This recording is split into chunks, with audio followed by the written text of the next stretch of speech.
लगभग 125 साल पहले जापान के एक युवक ने एक फैक्ट्री में काम करने के दौरान अपने खाली समय में एक नई तरह के इलेक्ट्रिक सॉकेट को तैयार कर अपने मालिक को दिखाया, लेकिन मालिक ने उस सॉकेट को बिल्कुल बेकार कह दिया। लेकिन युवक को अपने उस सॉकेट पर पूरा भरोसा था।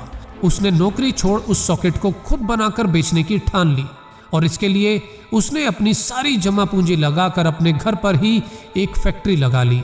वो हर दिन अपने बनाए उस सॉकेट को बाजार में बेचने के लिए जाता, लेकिन हर शाम बिना किसी ऑर्डर के वापस आ जाता।